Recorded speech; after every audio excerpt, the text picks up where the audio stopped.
Hello and welcome to episode 4 of Melee's Turnwheel, the series that takes a retroactive look at the Fire Emblem franchise chapter by chapter. I'm your host, I'm main Melee Kirby, and today we're taking it back to chapter 3 of Fire Emblem Genealogy of the Holy War. Hope everyone had a good New Year's. I'm recording this on New Year's Eve, the last day of 2020. In fact, by the time I finish, will definitely be 2021. I have these usually go on for about an hour and a half, and recording takes longer than that, and it's already 11:30, so definitely going to be 2021 by the time I'm done. So happy New Year, and I hope that 2021 is better for you than 2020 was, unless 2020 was great for you. Probably not, but it's possible, I guess.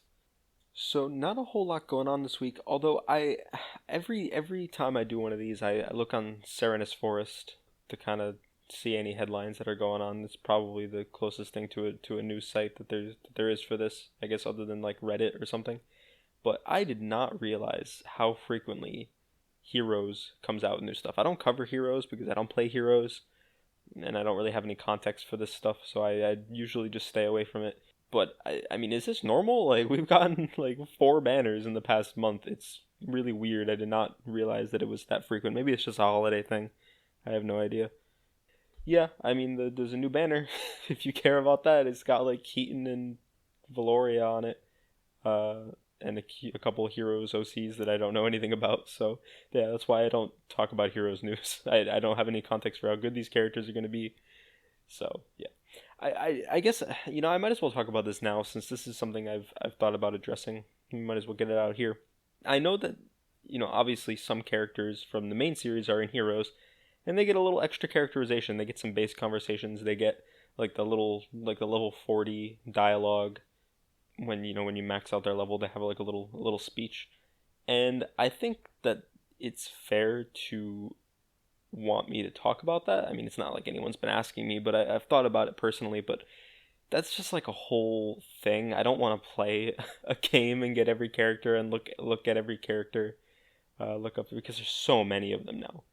And I just like I don't want to, like, how much is Finn's level 40 conversation going to tell me about him that I couldn't just get from playing the games. Maybe a lot. Maybe I'm not giving it enough credit, but I just wanted to talk about that because I know that it's something that maybe some point someone might bring up. Just why don't you ever talk about some of the heroes' characterization?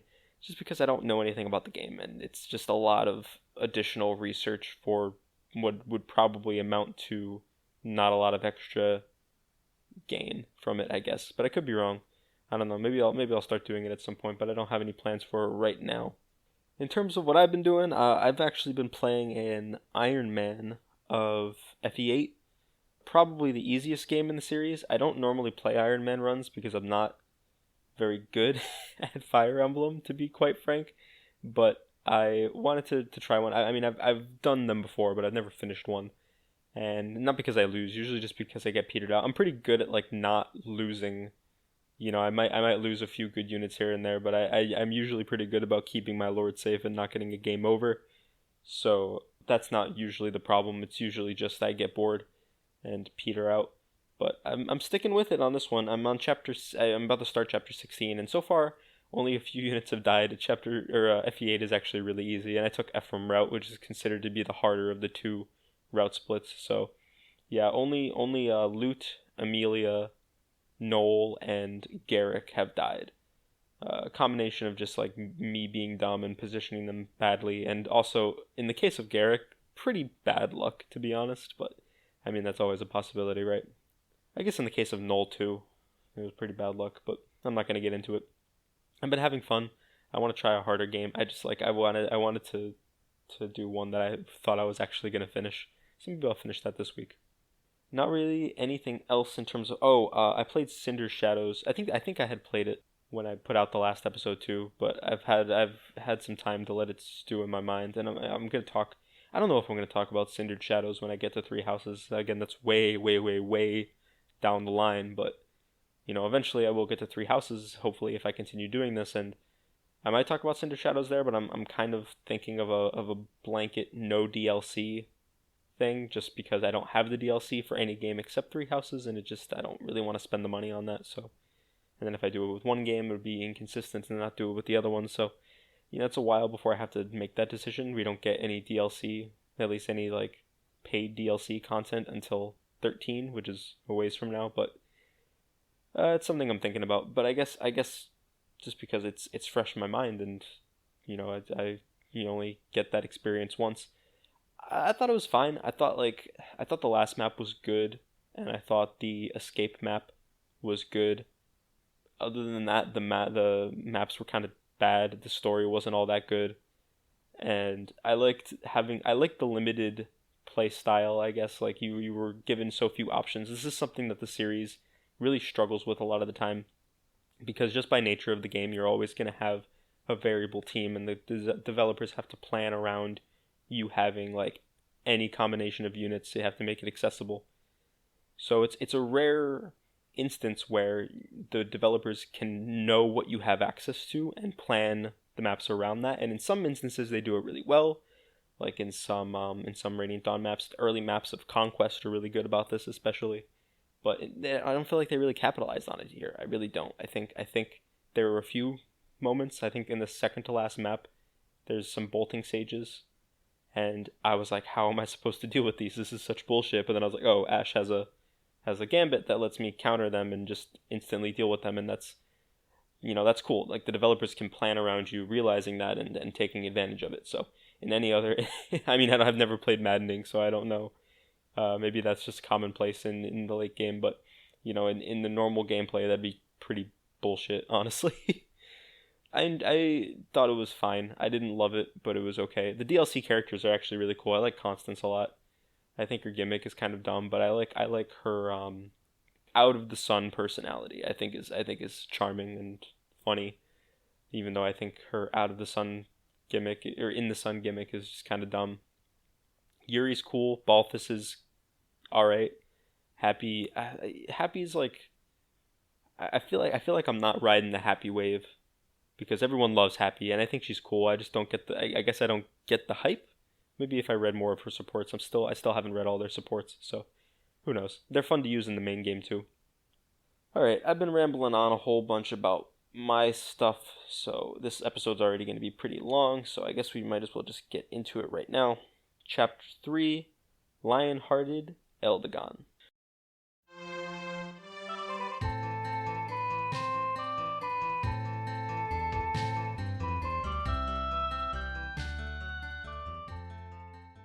So if you recall, at the end of the last map, Sigurd had captured basically like half of Augustria, and Eldigone was really mad at him and said, hey, you better figure out how you're going to put a stop to this. And Sigurd's like, listen, I'm going to work it out. I'm going to make sure that before, I think he said a year. Give me a year, and I will return Augustria to Chagall. I just got to get everything sorted out first. And Eldigone says, okay, sure. And he leaves. He takes Chagall up to a castle up north where he'll be safe. Now, at this point, it's established to be 6 months after that. And despite Sigurd's efforts, there has been absolutely no progress made towards this goal. It seems like it's been more or less nothing accomplished whatsoever. Some Granville nobles moved in and have been abusing the locals and abusing their power, basically just kind of ruling with an iron fist. Now, Chagall up north has decided that he has waited long enough, and he is going to attack Sigurd and take back Augustria, even though it's only been 6 months. Eldigone is not too happy about that, and he kind of tries to talk him out of it, but to no avail. And when he finds out about this, he says something interesting. He says, I couldn't possibly fight Sigurd. And I thought that was cool, because it kind of shows that maybe he was putting up a little bit of a front last time. I mean, I talked about how he cared so much about his country, and he was willing to just murk Sigurd right then and there if he thought it would be in service to his country. But here he's kind of doubting himself a little bit. He's saying, like, he's a really good friend of mine. I don't think I could go through with it.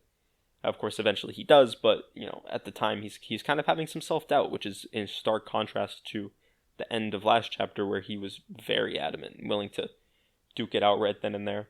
We cut up to a pirate group that kind of has their base of operations to an island north of Augustria, and they want to take advantage of the chaos and invade, but they have a captain, a young woman captain, who basically tells them, no, We are noble pirates.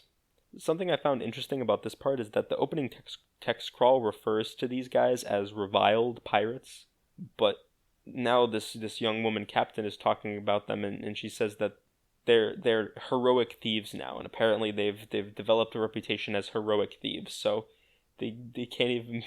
It's a nitpick, but I just think it's weird that they can't even be consistent with this information like 2 minutes apart. I don't know. I thought it was weird. Like, do they have a reputation for being reviled, or do they represent something better than that now? This whole introduction to the pirates is really stupid. I mean, I know they need an excuse for the conflict, right? But here's how it breaks down. So basically, we don't know this yet, but this is Adine's sister, Bridget. And Bridget was kidnapped by pirates at a very young age and was raised by the former pirate captain and grew up to be the current captain. Now, it's not established how long ago the boss died, but it seems to be like relatively recently. But they seem to be like it seems like they've been following her, Bridget that is, for a little while now, so it couldn't have been like yesterday or whatever. They also refer to her, and this might just be a translation thing, but they use some wording that really confuses me as to like what they're talking about. They say that the captain, the pirates kind of go off to the side and talk to themselves, and they say the captain has gone soft, and they talk about how she was raised by the old captain, not actually his child, and therefore they don't respect her as being the legitimate captain. And it's like, all right, well, that's fine, but why did they not decide this way earlier? Like when she initially took over. And for another thing, what was the dad doing, right? Like if she was raised by the old captain and he was like, either he was a murderous monster, in which case why did she turn out so good? Or he was doing the same thing, at which point why didn't they revolt a long time ago? This just makes no sense to me. Yeah, they decide that they're not going to respect her as the real boss and that they're just going to ignore her orders and go do their own thing. I don't get it. Like, I don't know why they didn't do this a long time ago. Now, this might be inconsistent information, or it might just be Sigurd in denial, but we cut back to Sigurd, and Sigurd finds out that Chagall is attacking him, and says that he was so close to withdrawing from Angustura and giving it back to Chagall. And, like I said, the opening text crawl made it pretty explicit that that is not true at all. So either, again, it's another case of being inconsistent, or Sigurd's in denial and trying to justify it as like, oh, we were so close, when really they probably wouldn't have gotten it done in a year either. But there's no way to know. Deirdre comes up and says, hey, are you going on the battlefield again? And he says, yeah, but you can't come with me like last time because Seliph has been born, our child Seliph has been born, and we need you here to take care of him. And she kind of says, okay, I understand. And this is our first introduction to Seliph. He's obviously going to be an important character much later on because the second generation of the game takes place from the perspective of the children of this half's heroes. So Seliph is going to be a much more important character later on, but for right now he's just kind of name dropped. I always thought it was weird because it's been 6 months and Seliph was apparently just born, so I'm pretty sure the way that works out, there's really no way you could work around this. Deirdre was pregnant during Chapter 2. Like, she was at least 3 months pregnant, probably, and she was on the battlefield, fighting in the arena. It was not good. Seliph had a very real chance of things not ending well for him there, but, whatever. I don't know why they didn't just make it 9 months, right? Like, why does that make a big difference? But it explicitly says 6 months, so I don't know, whatever. Sigurd pulls Shannon over, or Shannon, the Prince of Isaac, if you remember. It's been a little. I don't even think he appeared in Chapter 2 at all, but we met him in Chapter 1. He's the Prince of Isaac, and Sigurd is still holding onto him, and he's still, taking care of him. Essentially, he's his ward, more or less. He pulls him over and says, "Listen, Shannon, I need you to watch after my wife and child." And Shannon's like, "All right, boss, I'll do it." And he seems very eager to take on the responsibility. It's cute. And then the battle starts. So one thing I want to draw particular attention to, because normally I'm going to make mention of this whenever it's significant, but I really like the music in this map. I think a lot of people like Chapter 2's music better. Personally, I've never been that huge of a fan of the Chapter 2 theme, but this is the wave right here. Like, I really like Chapter 3's theme music. It's fantastic. One of the best in the entire game. Maybe the best. Although Chapter 10's is also really good. Deirdre is locked to the castle. We do technically have control over her. We can have her go into the town and sell her items. I think she can fight in the arena, but she cannot leave the castle. She can't guard the castle either. So, for all intents and purposes, we're pretty much not able to do anything with her. I actually don't remember if I got her items off of her. I think I might have forgotten to take the silent staff off of her, but whatever. I'm pretty sure Julia rejoins with it, and if she doesn't, it's fine, I'll live. It's not that big of a deal. It's nice money, but, not the most important thing in the world. I think it's 15,000 gold, which is a good amount, but it's not, it's not super significant. So you're definitely going to want to do some housekeeping on her and make sure that she, if you need anything that's on her, you take it off of her before you leave the castle, because she's not going to be able to bring it to you otherwise. I guess she could still sell it and then you could get it from a different castle. I don't know. Now, when you're looking at this map and deciding what to do first, in pretty much every other map up to this point, it's been a pretty plain affair. Prologue kind of had two things you could do. You could either go straight left or you could go down to the first castle. But Chapter 1 and Chapter 2, you pretty much had one thing you could do. You had a straight linear path that you had to follow. There's not really anything you could do about it. This map has, its objective is in the north, but it also has groups of enemies coming from the northwest, the west, and then the east. So you have multiple fronts to be doing stuff on, and this is a big deal. This is the first map that actually gives you something to do in multiple locations. Again, Chapter 2 kind of, but there was Prologue kind of, but there was 4 enemies that you could take care of, and then after that it was pretty much nothing. In this, you have a whole wide open space that you can send different groups of players or groups of characters around to deal with. And another thing I like about this setup is that it allows foot units to contribute, because while your horse units are off securing the castle, you're going to need people to stay behind and deal with the people attacking your home castle. And people like Lewin, Aira, Holland, they can do that. And that's cool. It's not often that they give foot units something to do, and I'm going to make special note of it when it comes up because it's significant. The breakdown isn't super important. I usually send either Lex or a mage, like Azel or Lewin, to go deal with the armor knights and generals in the east. Finn with the Horse Slayer. He got the Horse Slayer last chapter at some point. He went off to deal with the guys on the left, and then I sent basically everyone else up north. This is where we would normally have the Brave Sword conversation. Now, Aira is dead for me, though, so she's not going to get that until way later. I just wanted to make note of it here, because this is normally where you'd be able to do it, and it's really good. Brave Sword works much like it does in every other game, although there's a few games where it's different. In Gaiden and Echoes, it's completely different. In those games, it's basically a killing edge. How do I explain a brave weapon? It's weird. It's like you get to attack. For every attack you do, you get 2 hits, essentially. So if you double attack, you get 4 hits. If you proc Astra, if you're Aira and you proc Astra, you get 10 hits, which is ridiculous.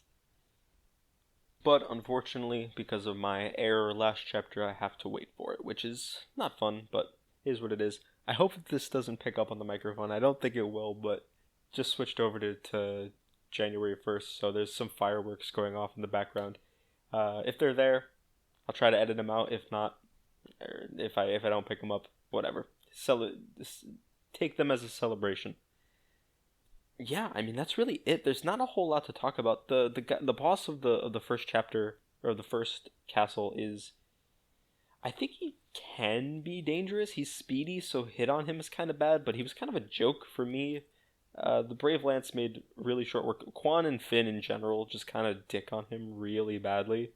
So I didn't really have anything notable to say. He's one of the few bosses going forward that doesn't have Pavice. So, it's a win in my book. I don't think he's that bad. He drops a Bolt Sword, which is cool. That's going to be fun to have on Fee or maybe a promoted Azel. I've tried to give Azel some kills this chapter. I've been kind of neglecting him, but I want to try to get him up there. I don't even think he's level 10 yet, so he's probably not going to promote, but I don't know. Maybe I can make something out of him. You capture the first castle, and Teal2 and Claude show up. This is our first time meeting them. Actually, that's not true. Claude was in the opening narration that I complained about all the way back in episode 1, if you can believe it. Did he really need to be introduced here? I guess they wanted like a representative, or did he really have to be introduced there instead of here?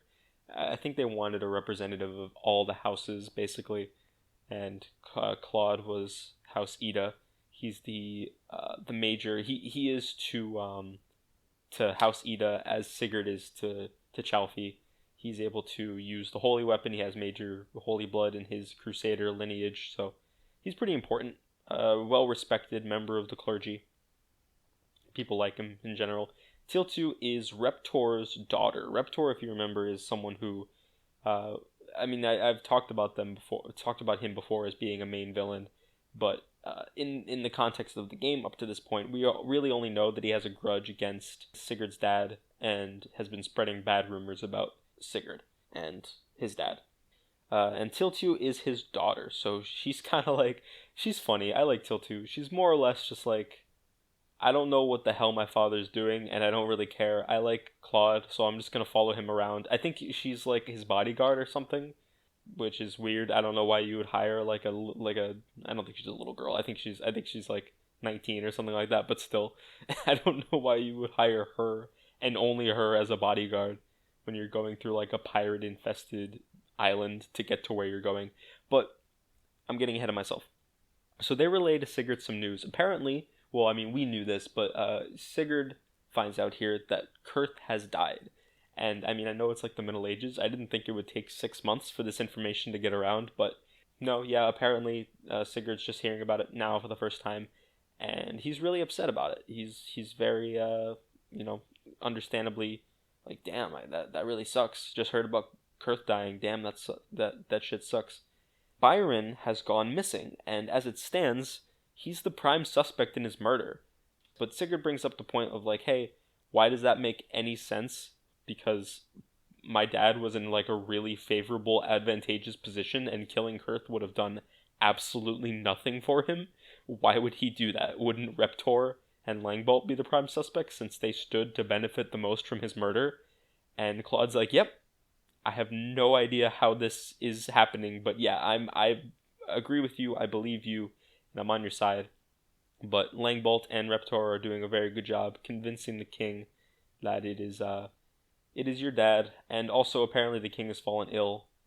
And there's no evidence. That's the important thing, is that there's no evidence linking Reptor and Langbolt to the crime, so they don't really have anything to go on there. They kind of talk about Arvis here, and Sigurd's like, what's his stance on all this? And Claude's basically like, I don't know. It's hard to get a read on him. And yeah, that's pretty much it.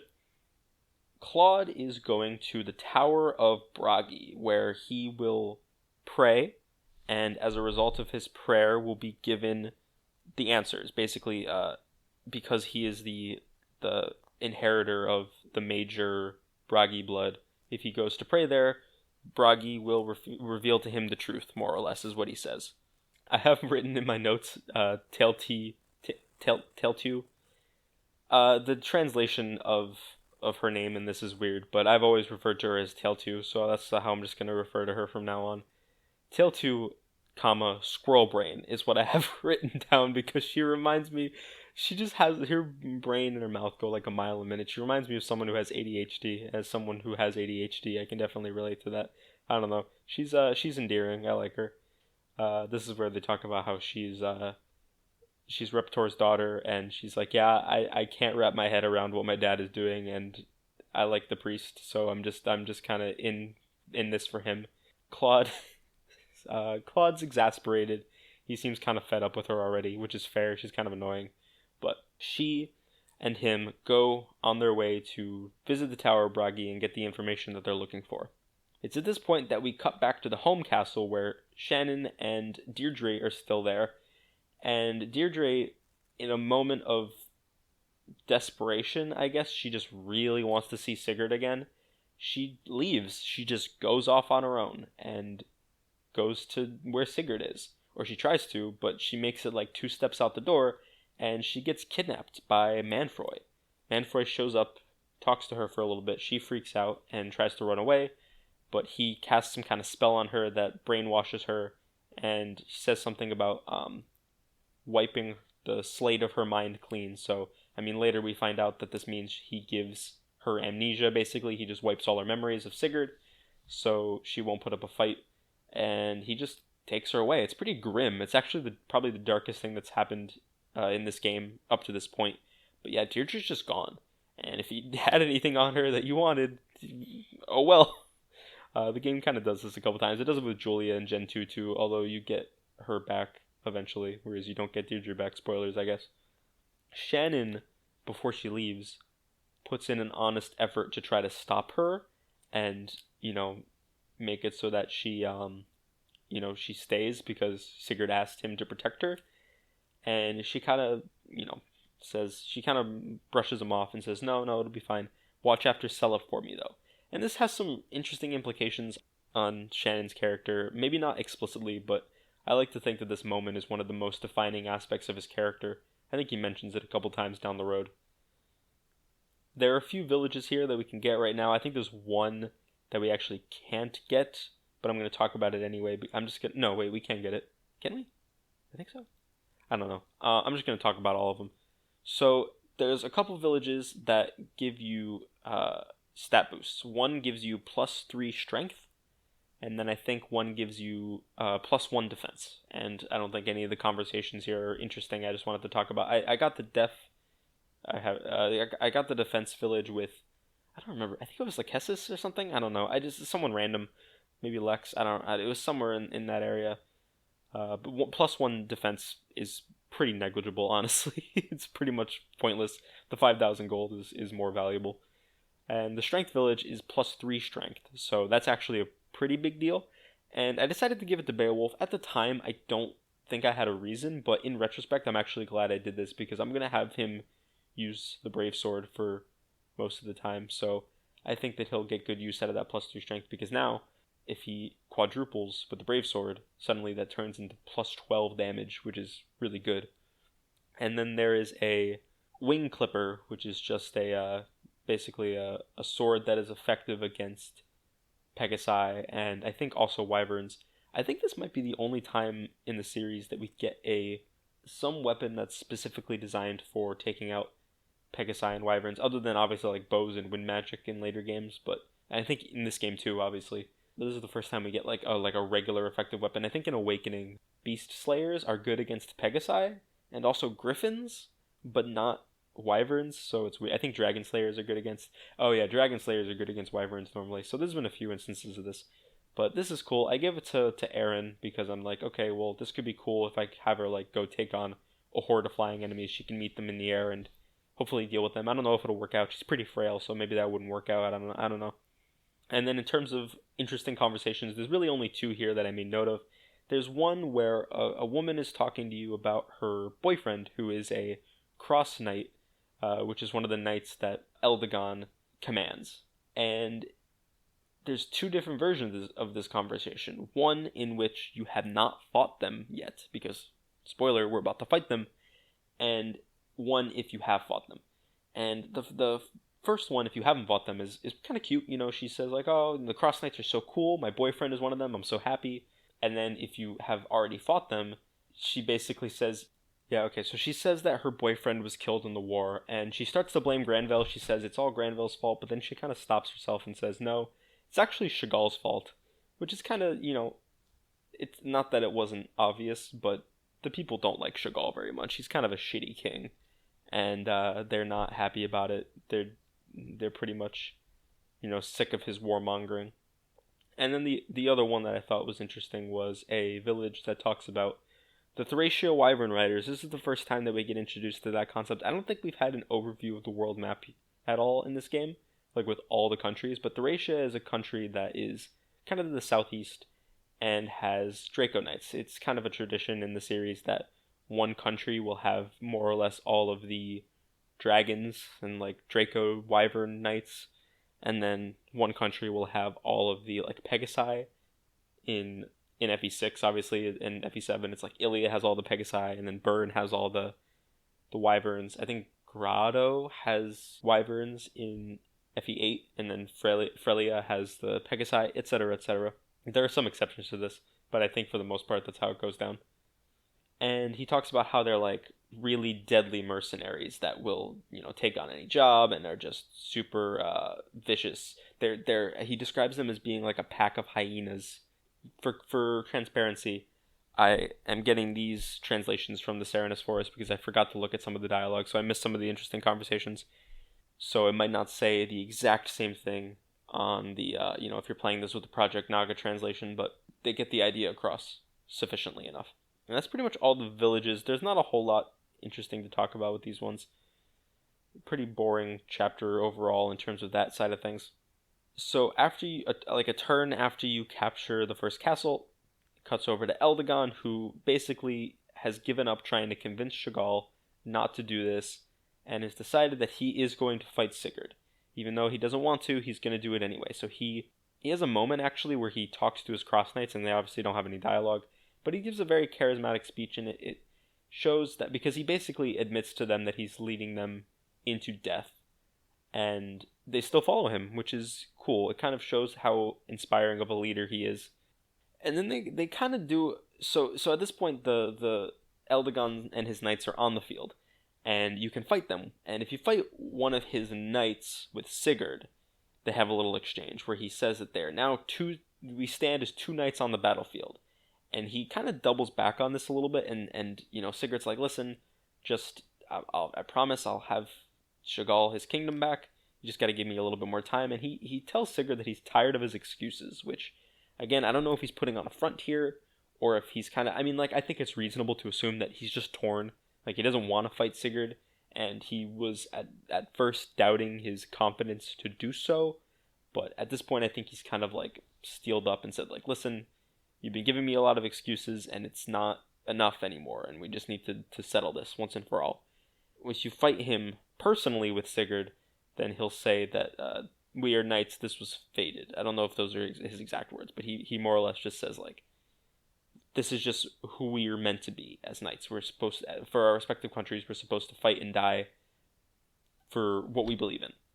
He does a lot of posturing about what it means to be a knight in this dialogue, and I think it characterizes him well. He identifies Eldigone is what is known as a Camus archetype, or a Camus archetype. I've always referred to him as Camus, but it is canonically pronounced Camus because of Heroes. God, I really wish it wasn't, but I'm going to start calling him that from now on, I guess. He's a Camus archetype, which just means that he's a good person who's on the wrong side of history, and he doesn't want to fight the main character, and his home country is doing some really bad things that he doesn't want to stand for, but because he's so loyal, he does it anyway. And Eldigone is, I wouldn't say he's like the best example of one of these, but he's certainly not the worst, and I think that it does a good job conveying his motivations and, establishing what he stands for. Quan, I talked about this in Chapter 1. I talked about how, even though they're sort of described as being a trio in some instances, and in the next game, and in Gen 2 of this game, their sons, Seliph, Ares, and Leaf, are also described as being a trio. They pretty much pay no lip service at all to Quan in this equation. And I mentioned in that moment that I didn't think they had any dialogue together outside of their battle conversation. Well, guess what? They don't have a battle conversation. There is just nothing. They never interact at all, which is crazy to me. Like, there's a cipher artwork that depicts them as a trio. Like, anything at all? Not even just like a little brief conversation about, like Quan trying to convince him to step down and it doesn't work. Anything. I'll take anything, for God's sake. Just give me something. It's just weird. And again, it's even weirder in Thracia because they talk about like Ares, Seliph, and Leaf as like this trio of Lightbringers or whatever. And it's like, man, I don't even think Leaf and Ares have a conversation together. I don't know why are they setting this up as like a trio, Three Musketeers type deal when it just doesn't go anywhere. They don't build. I don't even want to say that they don't do it in an interesting way. They just don't do it at all. Like they say, they set it up and then it just goes nowhere. Is basically my point. And I don't want to drag this on for any longer than it's going on already. But It's just weird to me. I don't get it. Now, you don't actually have to fight Eldigone, and that's good, because he's really tough. He has the Mistletoe, which is a really powerful sword. It gives him the critical skill plus also a 20-point boost to his skill, and he has like a decent amount of skill on top of that. So not only does he attack with a really powerful weapon, he also has a very solid chance to just crit you and kill you in one hit. So killing him would be very difficult. You can do it, but it's it's not. First of all, it's non-canon, but it's also like there's way easier way to do it, which is to talk to him with Lachesis. And this is where my grinding from last chapter paid off, because I had my Lachesis on a mount, which meant I could very easily reach him and talk to him. Lachesis is able to convince him. It takes her a little while. He says His Majesty's death will spell the death of Augustria too. So he truly believes that even though Chagall is not doing the right thing, it's his only choice. If Chagall dies, Augustria dies too, and he just doesn't want that. He cares so much about Augustria. But eventually, Lachesis is able to convince him, and he leaves. And he says, he's talking about like giving his life. He's talking about his life in the context of this quote. And he says, I'd rather risk it to stop this blasted war than to fight my friend. Any knight would do the same. And again, it's more posturing about what it means to be a knight. He's kind of flip-flopping back and forth on this one. And I get why it's Lachesis and no one else who's able to convince him. I don't know. I just thought it's a little weird. Like, make up your mind. What is a knight to you? Yeah, it's kind of limited by just the way conversations work in this game, but I just, his character writing isn't entirely consistent, and I'm not a huge fan of that. I used to love Eldigone. I really, really did. And I do love Ares.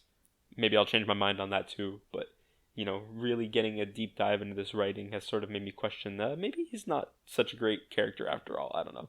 He's fine. Like, I don't think he's bad or anything. A lot of people call him stupid or like one of the worst Camus in the series, and I don't know about all that. I think he's perfectly serviceable to the story. I don't love him as much as I used to.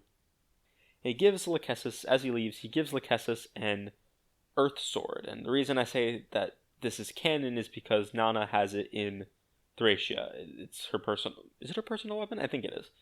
And so this conversation clearly happened, but it's kind of a shame. I mean, like, obviously I wouldn't want to do it anyway, but I think it makes more sense for Eldigone to like die on the battlefield here. I don't know. I think it would help his character overall stand out more and be a little bit less flaky and inconsistent.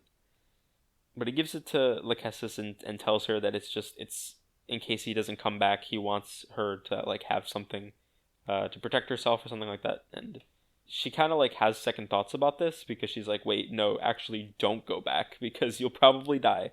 But he does anyway, and that's exactly what happens. Chagall labels him a traitor and just cuts his head off, like right then and there. He just kills him. Or not personally, he gets someone else to do it, of course, because it's Chagall. But yeah, Eldigone's dead. And that's really grim. Like, this doesn't have a happy ending, other than you don't have to fight Eldigone, and you don't. His units don't even go away. Like his battalion, his cross knights. So you have to fight them still too. There's no way to avoid killing all of them. I mean, I guess if you get around them somehow and capture the castle without them dying, but then I think they just assume they die anyway. And this is where we first meet Trevant. And Trevant, oh boy, I want to talk about Trevant. He basically doesn't do anything this chapter, but I'm going to give you a little sneak preview of some of the stuff we're going to talk about, especially starting in Chapter 5, because that's where, and like Chapter 5 and then some Gen 2 chapters, because I'm going to say it right here and now. I'm going to get it out there, make sure my opinion on this is heard loud and clear. Trevant is the best villain, not only in this game. I think he's the best villain in the entire history of the franchise, and that is not an exaggeration. This series isn't particularly known for its great villains. There are a few that I really like in this game. There's a couple really good ones. Arvis is a fantastic one. I would argue even maybe Reptor, just because of how conniving he is and how easy he is to just hate. Leon from FE8 is another one of my favorites. I think Ashnerd from FE9 is fantastic. Some of the characters from FE10, etc. But for the most part, the series does not have particularly interesting villains. Trevant is far and away the best villain in the series, in my opinion. Maybe not far and away. I think there's a few that come close, but I'm going to talk more about this in later chapters. I don't want to dwell too much on it here because, I mean, he has like 4 lines in this chapter, so obviously nothing he does here is particularly noteworthy. But I just wanted to mention it because he's here, and I'm already excited to talk about him because he's responsible for one of my favorite narrative moments in the entire series. And he sends his Draco Knights to assault. I don't know. They come from the northwest of the map, and I think they kind of just go for whoever is closest to them. Other than Aaron's Pegasus Knight unit, who you can technically avoid fighting at all, these are the first flyers I think you've had to deal with, and Draco Knights are a lot scarier than Pegasus Knights. That's for sure. Especially since you're probably dealing with them with Lewin, and then now theoretically, I mean, Lewin's probably nowhere near anywhere to help with this. I mean, I guess he could be. They're scary. They ended up going for Lachesis, and as a result, they were not scary at all. They did like 3 damage to her, and I don't think she quite one rounded them, but she came close. And yeah, it was really easy to just take care of them all. And then as soon as like the turn after the boss of that squad dies, Trevant just leaves.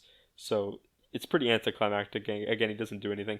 He makes a comment about like, it kind of shows how he's opportunistic because he makes a comment about how he's getting out of this before Augustria loses. Basically, he describes it as like them going down with a sinking ship, more or less. Oh yeah, so at this point you're on your way to go capture the western castle where Chagall is, and I thought to myself, okay, well, sometimes this game will have conversations between people, like if you send one person to the home castle and then have another person go into the home castle, they might have a conversation together. So it's not unprecedented. It happens a lot in Chapter 5. I think it also happens, there's like one between Quan and Ethlyn at some point. So I thought, maybe if Sigurd goes to the home castle, he'll have some dialogue where he finds out that Deirdre's missing. Nope. I mean, I know it's just like a idiosyncrasy between the gameplay, and you can't really expect him to account for everything, but I just thought it was so weird. Like, you can go into the home castle, clearly see that Deirdre is not there. Shannon presumably is there still, and just nothing happens. There's nothing he can do about it. Instead, you find out when he captures the castle that Chagall is in. So let's cut to that right now. I mean, Chagall was pretty easy. I took him out. I think it was Sigurd.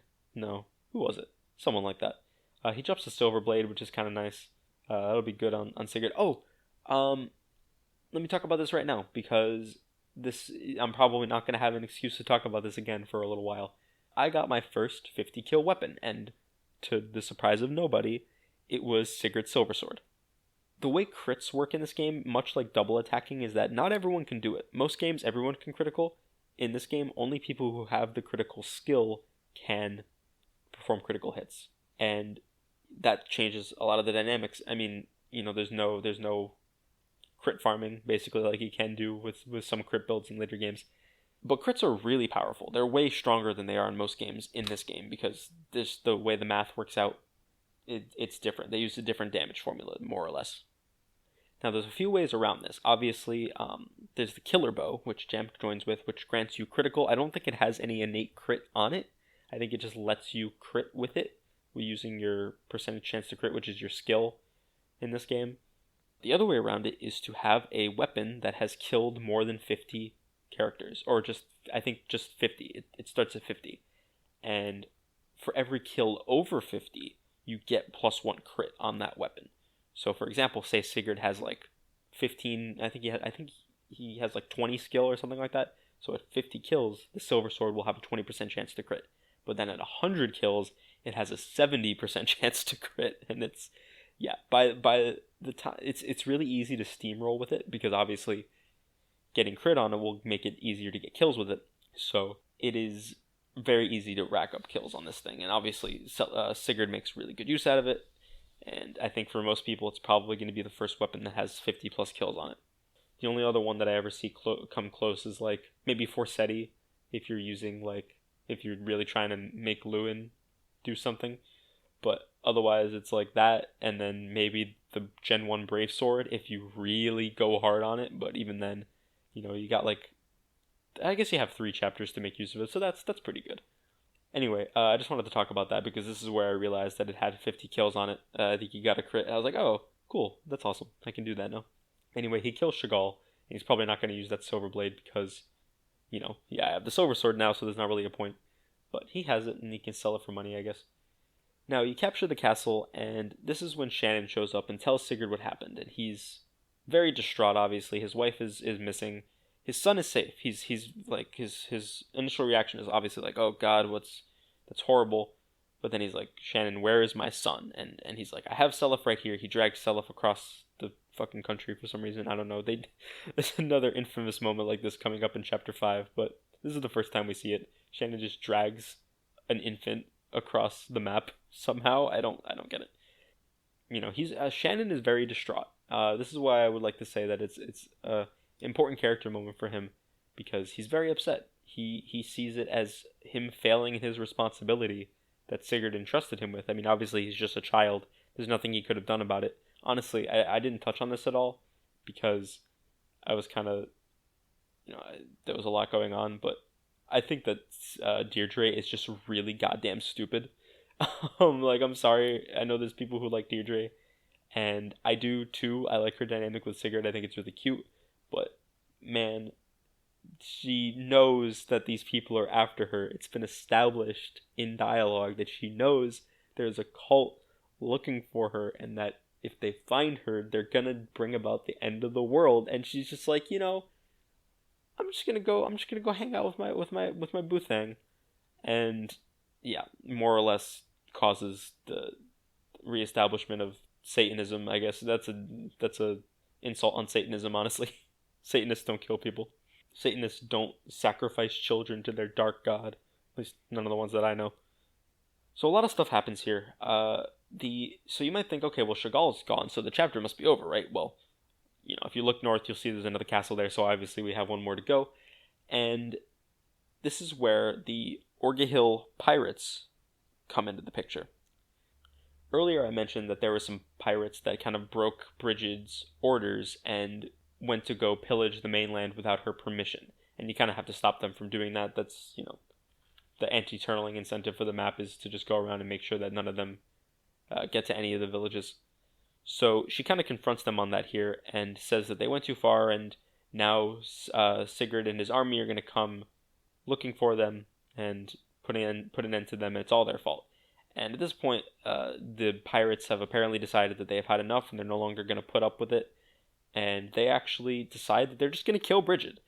And so yeah, they kick her out and they start to chase after her. And that's one thing that's going on. Oh, and they also build a bridge to connect their island to the mainland so that you can go and fight them, because there was no connection there before. Now, at this point, Claude comes out of the Tower of Bragi, which is kind of to the west of this island where Brigid is fighting. It turns out that he has found the truth, and he doesn't spell it out explicitly, but he says basically that it's exactly as he suspected, which means that he has found out that it is in fact Reptor and Langbalt that have killed Kurth and are trying to use this to manipulate themselves into power. He also managed to find Valkyria, which is our first holy weapon, and it's not a weapon. It's the legendary staff that can bring the dead back to life.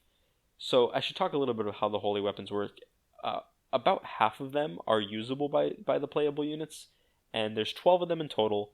I guess 13 if you count the bad guy one. There's 3 swords, 2 lances, an axe, a bow, one of every type of magic, and then staff. They're only usable by one member of a family per generation.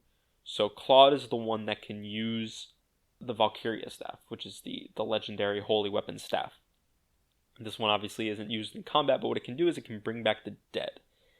And there's a cute moment here where Tell2 refers to it as a grubby little cane, and no reverence whatsoever. It's funny, but Claude is explaining how it works, and Tell2 kind of asks when he tells her that it can bring back the dead.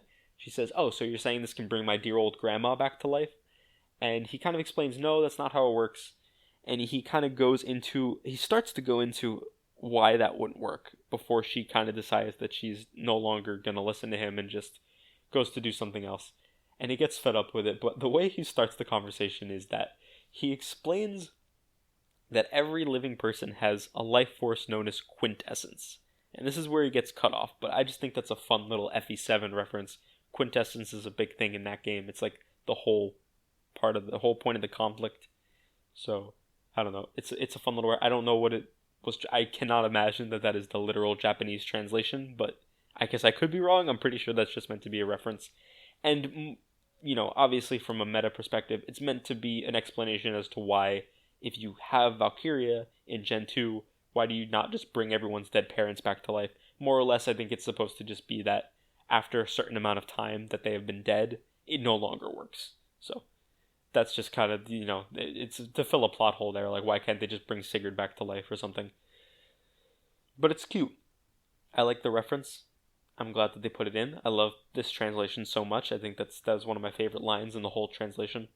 And this is where we get control of these three. Let's start with Bridget, I guess. Let's talk about Bridget. Bridget is a sniper. And she's like a badass pirate lady, basically. And that's cool. I like that.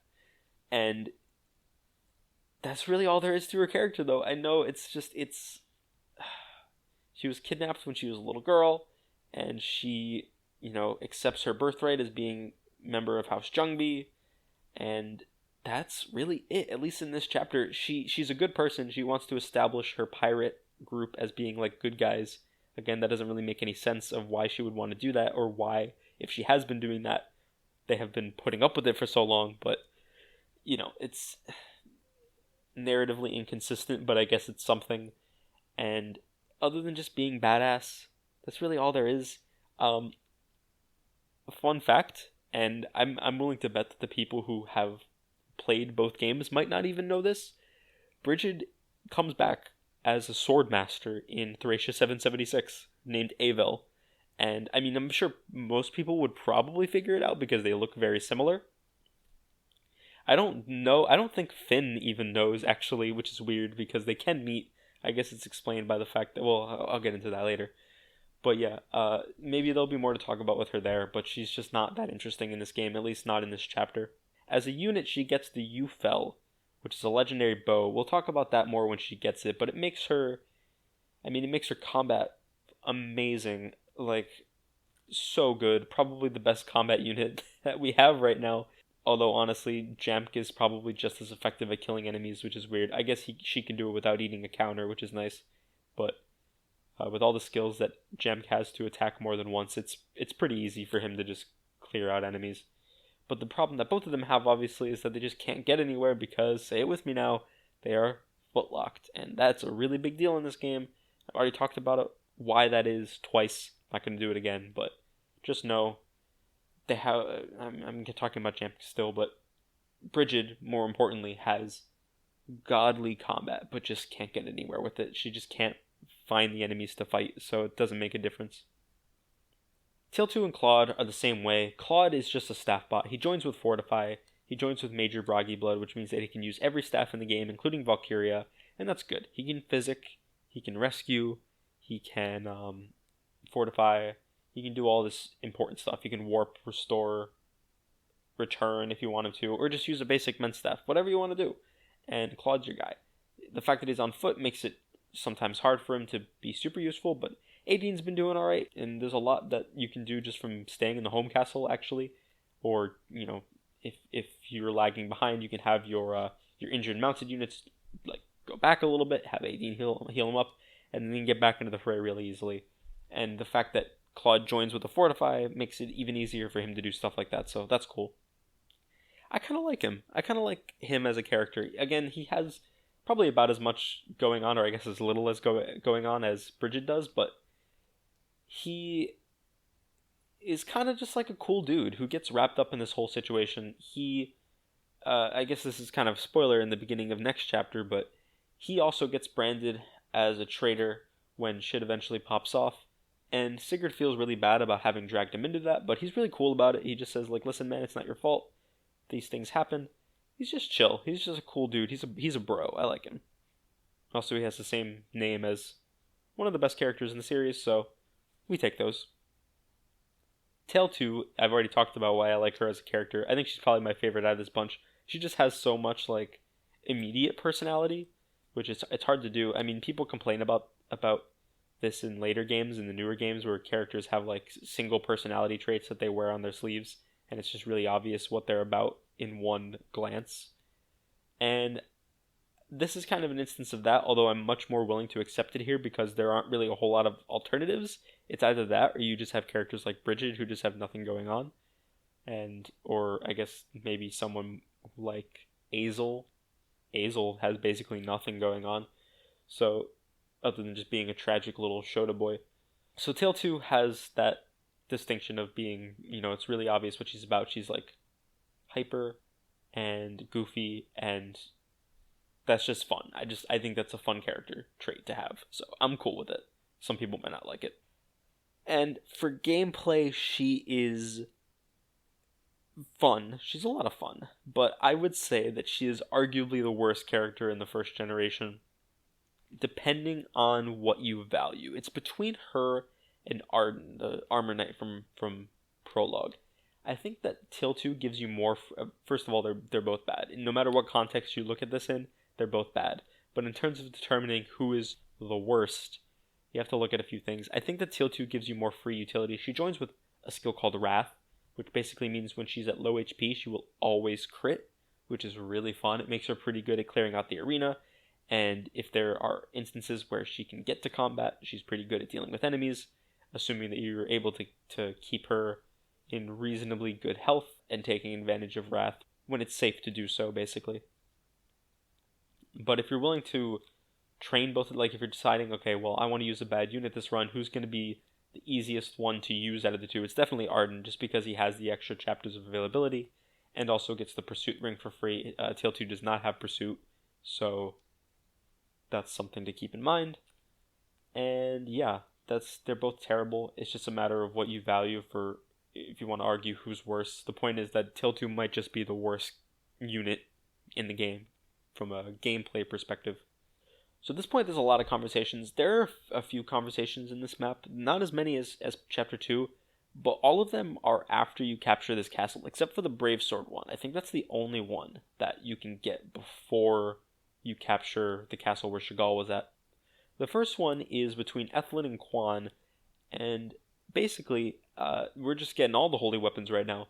Ethlyn gives Quan the Gaybolg, which is a lance, his legendary lance. He's able to he has the major holy blood for his house, so he's able to use the legendary weapon, and apparently it has some kind of sad legend associated with it, where, I mean, she doesn't go into any details, they're very vague about it, but basically, the reason she didn't give it to him right away, even though she's had it this whole time, apparently, which you might want to give him that to deal with Eldigone when you found out you were fighting Eldigone. It might have been nice to have a legendary weapon to match his, but I guess she just didn't want to give it to him.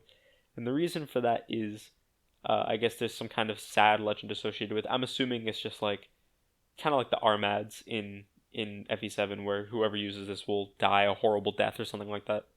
So that's why she hesitated, and he basically said, like, I'm not going to let a fairy tale get in the way of, helping my family and being there for them in their hours of need. So don't worry, I'm not going to die, I'm going to live. Yeah, sure. And then Ethlyn has a moment where she kind of, she gets really sad because of what happened to Deirdre, and she's worried that the same thing's going to happen to them. She's worried that they're going to be separated and that they won't find each other again. And she has a real moment of vulnerability here where she cries to Quan, and it's touching. It's really touching. And it gives, I mean, I can't say that it particularly characterizes Ethlyn well because it's just her being sad. But, I mean, it's a sad moment, because, I mean, especially if you've played this game before, you know that, no, Sigrid does not find Deirdre. She's gone forever. And Quan tries to comfort her and say, oh, we'll find her soon. And it's just tragic. It's a really sad moment that has a lot of layers to it if you've played the game before. Most holy weapons, I don't actually know if Valkyria does this, but all the holy weapons that you can use in combat give stat boosts. And Gable gives plus 10 skill, strength, and defense. I actually didn't write down what's it, the UFLs, so I'll have to grab those real quick. Hold on. So it makes Sigurd even tankier, or sorry, not Sigurd, it makes Quan even tankier than he already was, so that's cool. I mean, we don't really have a whole lot of time to play around with it, but I guess I don't even think it saw combat once in this whole map. So I guess we'll talk about that more later, though. So Brigid and Claude and Teal 2 start in a very awkward starting situation. This is one of the only opportunities that Teal 2 is going to get to shine because she starts near some enemies. She can get herself injured on them and then proc Wrath a whole bunch, and that's a lot of fun. Gives her a very strong first impression, but obviously that's not going to last super long. Brigid is really good. She one rounds all the pirates chasing her. I think she even doubles their Myrmidons, which she's just so fast. She's crazy fast. And yeah, she takes them all down really easily. But there's just so many of them that you're going to have to go and help her at some point. And Claude obviously can't defend himself, and Teal 2's pretty frail, so it's a sticky situation, and you can easily do what I do a lot of the time, and auto-save your way into a corner. And I didn't do it this time, thankfully, but I have done it in the past, so I'm glad that it didn't happen. I got some real good luck, just in this chapter in general, but Teal 2 got like 4 speed level ups here, and she also only got hit twice. And of course, they were both on the same turn, so she died, and I had to reset. But she got attacked probably at least 10 to 12 times, and she only got hit twice. And they have like really decent hit chances on her. They have like high 50s% chance to hit her. So I got really lucky there. Fun Teal 2. I'm going to try to train Teal 2 just because of that. A lot of the time I'll base who I'm using on the level ups they get. You know, if they're getting some good level ups, I'm like, all right, well, going to use you now just because you're doing so well for me. I mean, there's no reason to not do that, right? So once you get them out of this starting situation, which is relatively easy to do, you can send Claude back to the home castle where he can use the Valkyria stat. You can only use the Valkyria in the home base. And once you do that, you can bring Aira back to life if your Aira is dead, like mine was. So she's back, and we'll do her conversation in a little bit, but I just wanted to say that she is back now. You get like a full level from using the Valkyria staff. You only get one use of it before you have to repair it, which costs 50,000 gold because every holy weapon costs 1,000 gold per use to repair. Most of them are weapons that have 50 uses, so it's fine. But for Claude, he only gets the one use, so using it just once requires 50,000 gold to repair it back up to full. It's pretty crazy, but I mean, you know, it's really powerful effect, so I guess it makes sense is to balance it a little bit.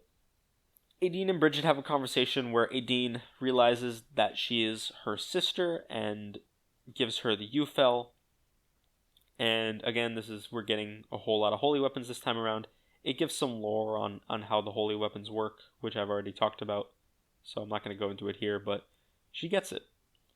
And the Ufel gives her plus 10 strength and plus 10 speed. It also grants them the skill renewal, which is better in this game than it is in most games. It actually replenishes like a solid amount of HP per turn, unlike in later games where it's like 10% or something really low like that, so that's nice. So now that Aira is alive, we can do the Brave Sword conversation, and there's 2 possible characters you can do this with. You can have Holland give it to her, or have Lex give it to her, and both of them will have the same result. She'll get the Brave Sword, and they will get 100 love points together as a pair. And I wanted to see which conversation was funnier, I guess, basically. So I did them both. Holland's was pretty milquetoast. They just like kind of go back and forth a little bit, like, "Oh, hi, take this, it'll help you." And you're like, "Oh, she actually says, shouldn't you be using this?" And he's like, "No, I want you to have it." Oh, he there's a little bit of a story gameplay integration here where he says, he basically references Astra and says, "You burned through sword juice so fast, then I figured you could use a new one." So she takes it, and it's just, you know, they're pretty friendly and simple towards each other. Lex, on the other hand, she is not happy about this. I don't know why she doesn't like Lex for some reason, but he goes to talk to her, and she's like, "Listen, fuck off. I don't want to talk to you. Go give your presents to one of the other girls," you know, because she's hashtag not like the other girls. And Lex kind of gets defensive about it and is like, "Hey, yo, what's your deal? I don't know why you're being so aggressive towards me." It's never properly explained. I don't know what kind of history they have together that makes them so like hostile towards, or that makes her so hostile towards him. But as soon as she realizes it's a brave sword, she kind of is like, "Oh, that's actually really nice of you. Thank you. I was not expecting this." So it's a cute conversation. I like that one a lot more. Holland is the better dad overall, as I've talked about, in my opinion. But Lex has some fun conversations here with her, and I think a lot of people really enjoy pairing them for a few reasons. I think this is one of them. I think they have a cute dynamic here. Madeira and Bridget have a conversation here. I talked about this, I think, in chapter 1, where it's really the only conversation that he has that has any sort of interesting dialogue. But he basically kind of, like, he first of all, he mistakes her for Adine, and there's a little bit of a gag there with that. But then he realizes that it's not her, and he kind of blurts out that she's beautiful, and she gets exasperated and is like, "What the hell are you talking about?" And he just starts talking to himself about how she, oh, he says, again, I can't express enough how much I love this translation, but he says, not like mumbling or anything, as far as I can tell, he's saying it out loud to her face. He says, "There's another one." Like, he's just like, "Oh man, there's two Adines," and I think he says like, "This one's even more beautiful," or something like that. So it's funny. I think it's a cute conversation. And she kind of just gets annoyed and walks off. And then the last thing that I want to talk about for events in this map is this very difficult to get event that I have no idea how you were supposed to figure this out before you had access to guides. If you bring Dew to the entrance of the Bragi Tower, there's a fun little event here where basically a ghost I mean, I'm pretty sure it's a ghost. There's no other explanation given. So I'm pretty sure it's supposed to be a ghost. Basically tells him to get off this sacred ground and scares him off, basically. And as he's leaving, he finds a wind sword, which is just, I believe, the only ranged physical sword in the game. The flame sword and the bolt sword are both magic based at range, so, and the light brand and the earth sword, I think, all of them. So this is kind of a unique item, and actually something that I usually leave on Dew, but now that I'm thinking about it, is probably much better in the hands of someone like Sigurd or something. I'm gonna try that. I'm probably gonna give it to him at the beginning of next chapter and just see how that goes over for me. I'm pretty sure it does physical damage at range. I'm gonna have to check that. I might correct myself next episode if I'm wrong about that. And now I want to do some housekeeping because this isn't revealed to you and is kind of a nasty surprise. I guess it's supposed to just be like, it's supposed to feel natural, and it's obviously not. It's something that they want to drop on you so that you're not like playing around it, I guess. But Finn, Ethlyn, and Quan are all leaving at the beginning of next chapter. They don't even have the preps like Deirdre did for this chapter. They just leave at the beginning of the next map. So if you want any good items off of them, you're going to have to get off of them, or any good items on them for that matter. You're going to have to get them. You're going to have to do that now. So that's what I did. I don't think I'd changed anything about Quan. I mean, Quan's inventory passes down to Altena, who's one of the last units to join in Gen 2. So I don't think it's really that relevant. So he has the Gable, and I think he had like a silver lance or something like that. I don't know. Pretty basic stuff. Ethlyn, I gave, obviously she has Light Brand, and then I also gave her the Bargain Band. Leaf wants a lot of, Leaf is kind of similar to Lycessus. He starts as a foot locked unit and promotes to Master Knight, just like Lycessus did. So he wants to have a lot of things. He wants to have the Paragon Band, he wants to have the Pursuit Ring, and maybe some good weapons. But instead of passing all that down to him and being without it for the next 2 maps, I decided I would just give him the Bargain Band. I don't really need the Bargain Band terribly much, and I'd rather just have him have it so we can get the Paragon Band and stuff like that really easily. And yeah, I hope I don't miss it too much, but I think I'll be okay. I'm not planning on passing around any super expensive items for the most part. Maybe a couple times with like the Night Ring or the Leg Ring. Maybe the Pursuit Band, although that's probably staying right on Noish where it belongs.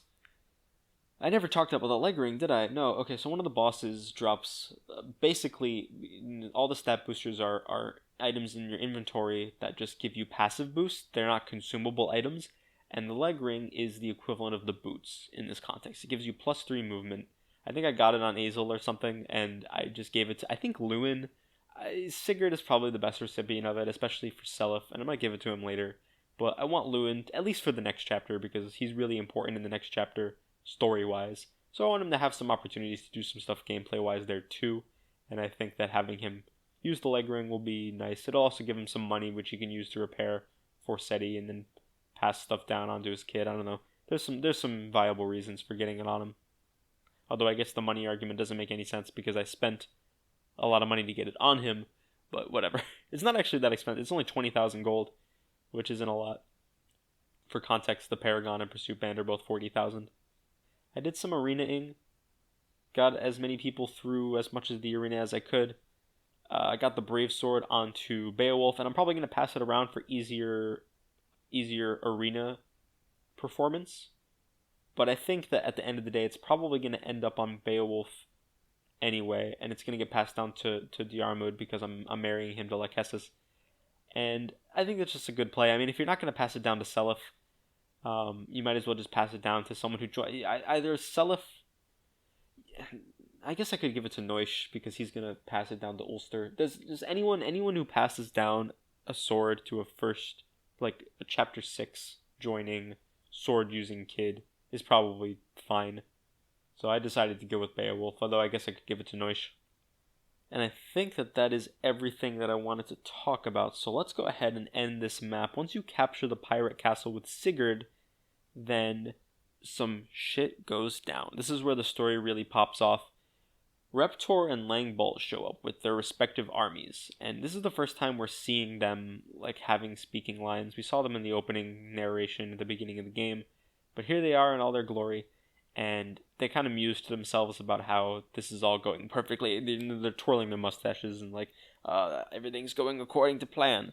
What happened basically was Langbolt personally killed Kurth and nearly killed Byron, and presumably took Byron captive because he's not dead. We know that from later chapters, but he is still alive. And again, I assume that House Dozel, which is where Langbolt is from, took him captive. They also talk about how Arvis is apparently on their side and using his favor with the king to manipulate him into doing what they want, basically.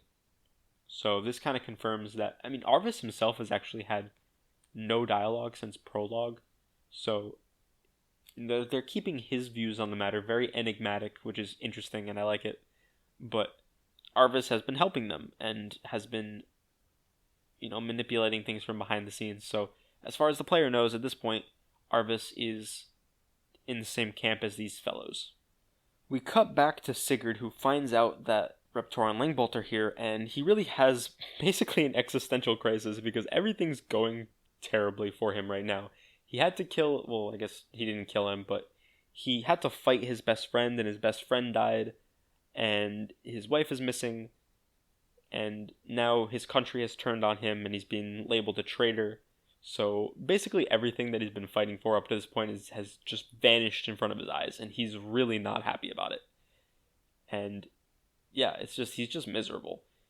And before he really has any time to talk about it or express anything beyond that, we get a visit from someone from Celice named Manya, who is a Pegasus rider who brings a message that the Queen of Celice, which is where Lewin is from, by the way, remember, has offered Sigurd sanctuary while this whole thing gets cleared up. The way the layout is presented, Celice is basically in the northeast of the map, and Angustria is in the northwest of the map, and they're basically going to fly over the ocean to get to Celice from Angustria. Sigurd tries to be like, wait, why is she doing this? I've never done anything for her in my life, and Manya basically says, we don't have time for that, we gotta get out of here before things get ugly. And Sigurd says, okay, let's go with you. I think it would be kind of awkward if Lewin was dead. I don't know if he actually dies. I think he might just retreat in the story. I haven't gotten him killed off yet, so I might kill him off on purpose and just reload a save just to see what happens and what his dialogue is like. Although I guess it wouldn't matter post chapter 4. So we get two parable moms this map. We get Brigid and Tailtu, and they're both pretty interesting. Tailtu especially. Tailtu, I talked about her in the episode proper, and she's kind of garbage. But her kids actually can be good. Well, at least one of them can be. Her children are Arthur and Tinny. And Arthur is a mage that joins you in chapter 6. Tinny is a thunder mage that joins you in chapter 7, like halfway through chapter 7. It doesn't sound like a big difference, but it is, because the maps keep getting bigger and bigger and bigger. So it's like the equivalent of, I guess, the gap in availability between Lachesis and Tailtu. You know, no one would say that that's a small gap in availability. It's not massive, but it's not nothing. Tinny is not that good. No matter what you do, in fact, there's an argument to be made that her substitute is better, because she gets, I think, Paragon and... Is it Wrath? I don't know. I don't remember if it's Wrath. Here, let me check this. Yeah, okay, so it's Wrath and Paragon. Both of those are really good skills. No Holy Blood. I don't think... Wait. Oh, she does have Holy Blood. Man, she's just good. Yeah, I think she's just straight up better than Tinny. Which is unfortunate, because Tinny's like my favorite character in the game. I've already talked about this. But, yeah, in terms of her quality as a gameplay unit, you're really not going to get anywhere with her. There's a couple ways. Like, obviously she wants someone with Pursuit. So Azel's kind of nice. He gives Arthur Pursuit too. Azel also gives them a really high magic growth, which is pretty cool. Really any magic dad, Claude, I guess, could work. Yeah, I think those are really the only the only magical dads, except for the big fish himself, Lewin. Now Lewin is really hard to pair with Tiltu. I wouldn't say really hard. It's doable, but you have to be careful not to let him get too close with Sylvia or with Aaron, because both of those characters will have very quick love growths with him in events to raise it up, and it'll just cause problems in general, so you have to be careful with that. But the reward is absolutely worth the investment and the time it takes to set that up, because if you do this, Arthur joins with Forsetti in chapter 6, which is crazy. The chapter 6, for context, is the first Generation 2 chapter. So it's the equivalent of prologue for the second half of the game, basically. And it is, having a holy weapon that early on is crazy. You actually do get another one at the beginning of chapter 7, so it's not like you have to wait that long to get a different one, but it's still really cool to have it. And of course, he doesn't get Pursuit, but first of all, you can always pass him the Pursuit band, or you can just rely on Adept procs, because he's going to proc it all the time, because he's going to have a crazy high speed growth and plus 20 speed from Forsetti right out of the gate. So, I mean, this is all assuming that you get Forsetti on Lewin, but the game is gives you pretty clear directions on how to get it. So, I think that's a pretty easy thing to assume that people are going to do. And it's honestly not that bad for Tinny as well. She gets hurt by the lack of Pursuit a lot, but she will also get a really good speed growth and will start proccing Adept relatively reliably. The other thing she gets is she has a conversation with him at one point that gives her plus 5 magic, which is really nice. That's the equivalent of a magic ring. He just gives it to her, essentially. I mean, he doesn't actually give her a magic ring, but she just gets a plus 5 boost to her magic stat, which is cool. And it's one of the few ways you can make her work. I mean, I'm going to give all my favoritism to Tinny anyway, so it doesn't really make much of a difference, but, you know, it is what it is. Brigid has kids she's kind of similar to Sylvia in the sense that her kids don't really matter. One of them is going to be good no matter what, one of them is going to be bad no matter what, and the substitutes aren't really that much different. So her kids are Patty and Feebal. There's a few different translations for his name. I don't really know. I don't know which this one goes with. I think it's Feebal in this one. Patty is a thief and therefore is always going to be good. At least as good as Dew is, and if you're playing around him, he's pretty good. I mean, I haven't really been making good use of him this run, but that's not like his fault. That's just me not really planning around him and using him effectively. So Patty's really good, and Daisy's really good. Daisy's the substitute, so honestly, you could go either way. I'm thinking about not pairing Brigid this run at all. Actually, I'd like to use some substitutes for once in my life, and like I said, the substitutes don't really change that much about how the characters play. You're still going to be doing the same things with Daisy as you are with Patty. In terms of what father is best for them, I like to go for Dew. I think that Dew is just a good thief dad. Having Bargain on your thief is really nice. Having he gets free access to the wind sword, which, by the way, I looked into this after the episode. It does not do... Actually, I didn't even look into it. It just says it in the game. I didn't bother to check. It does magical damage at range, just like all the other ones, so I was wrong about that. But it's still nice to have a ranged weapon that can hit on enemy resistance, which is cool. I mean, she's not going to be a combat juggernaut or anything, but she can steal gold without having to deal with a counterattack, which is cool.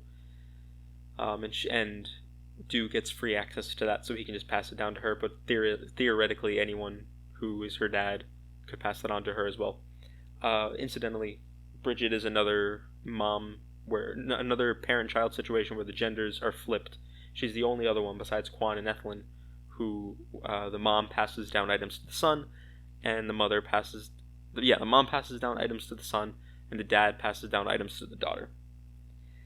I mean, outside of Dew, there's not really a whole lot else because her stats just don't matter. If you want to make her a good combat unit, give her like Holland or something, maybe Noish. I don't know. It's kind of a fool's errand trying to get her to be good at combat. You can do it. I have done it. I do really like Patty as a character as well. So I have definitely made her good at combat, but I don't think that it was worth it, and I don't think that it's something that a lot of people are going to get a benefit out of doing. I mean, I guess it's nice to be able to just throw them into a group of enemies and steal a bunch of gold without really worrying about dying, but outside of that, it's not really worth it. So honestly, just kind of go for Dew, and if you don't, then anyone or a substitute would work fine. Her other kid is Feebale, and his substitute is Asalo. I don't know if I'm pronouncing that right. Why do these two have such hard to pronounce names? They're archers, footlocked archers. One of them gets U-Fell, the other one gets I think a killer bow or a silver bow or something. And they're just like Jamk, except they join in the Gen 2 equivalent of Chapter 2.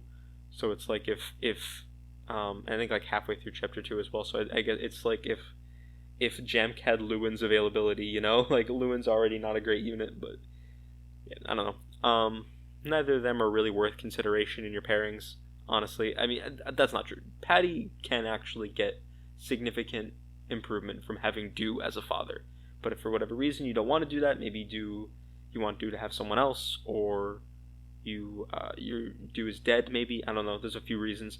Or you just mess up and you can't do it. It's really not that big of a deal, and anyone outside of Dew is pretty much equivalent. Obviously, there are going to be some people that make her better at combat, but that's just not really a big concern for her, so I wouldn't stress too much about it. Just kind of do whatever you want, and it'll be fine. But Dew is probably the preferred choice overall. And that is the end of the chapter. Not a very long one this time around. Not a whole lot going on in terms of the story. Really only major events being Deirdre not dying, getting kidnapped. Augustria is gone now, basically not a factor in the story anymore. I don't even think we hear anything about it until I don't even think we hear anything about it in Gen 2. I think it's just unimportant. So where does this rank in our map gauntlet? Because if you remember correctly, Prologue has been our reigning champ for a few weeks now, because the competition has just been so awful. And I think that this is going to be the first week where Prologue gets beaten out by something. And I don't know this for a fact. I do remember fondly some Generation 2 maps, but this might be the winner for the whole game. I do really like this map. I think it's one of the most interesting, and especially in Gen 1, there's really nothing else that even comes close. Chapters 1 and 2 are super boring. Prologue is fine, but not anything to write home about. And then from what I remember of chapters 4 and 5, they are also... I think chapter 4 just kind of sucks as well. I don't think it's as bad as 1 or 2, but it's not that much better. And then 5 is fine. Kind of the same deal as Prologue. So this might be the winner for at least Generation 1, but I could be wrong. Maybe I'll be surprised. Maybe something about chapter 4 or 5 will impress me enough. But yeah, I mean, I guess I've talked a little bit about why I like this map so much. It starts you out in a really interesting position where you have to fight against multiple groups of enemies, which is something that the game doesn't really do a whole lot of in the future. I mean, it does it in chapter 5, but then after that, like at the very beginning of chapter 5, but then you don't have to do it at all later in chapter 5. After that, it's just one big linear path. So I don't remember if any other Gen 2 maps do that. Maybe they do, I don't remember. I think like chapter 8 might do it or something. I don't know. But even after you clear out those initial starting enemies, the map maintains that level of interest for the most part. I think having to deal with Eldigone and play around him, and especially if you don't have a promoted Lachesis, which most people probably will not, having to figure out how to get her in a position to talk to him without dying is difficult, and it's interesting. If you're not seeing, I mean, I guess you can see the castle before the cutscene happens, but if you're not sure like how the pirates are going to come into the picture, you might have most of your good units dealing with Chagall, and then all of a sudden you have to rush back to the castle to deal with that. Nowadays, I always have units set up and ready to deal with that, but if you're playing for the first time, you wouldn't have any reason to do that. So that's another place in the map. There's a few places I mentioned at the beginning of the map. Foot units can contribute, and then also there's this place where you're dealing with a lot of enemies on this bridge, and characters like Azel and Lewin and Jam can chip from a distance, and maybe sometimes even pick up kills because they're really good at combat for the most part. Azel's not that great, but Lewin and Jamk are pretty good. So it's more than most maps give foot units in this game, and that's something to admire, I think. The initial starting position of Claude and Tiltu and Bridget is also really cool, and I'm a big fan of that. It's high stress, and there's a lot of pressure, and you can easily mess up, but it's still fun, and I enjoy it a lot. So for all those reasons, I think that this map is probably the best in Gen 1, maybe the whole game, I don't know. Kind of telling that's not even, there are maps in this series that I could go on about for hours, some of my favorites in the whole series. This is not one that I would say is my favorite in the whole series, and the fact that I'm pretty adamant it's going to be one of the best in the game is kind of telling that the map design in this game is not particularly great. There are a lot of things to love about this game, but the map design, in my opinion, not really one of them. You might disagree though, and that's fine. So I think that's going to do it for me this week. I hope you guys enjoyed, and I hope you had, and I hope you have a very wonderful new year and happy 2021. I will talk to you all next week. Bye-bye.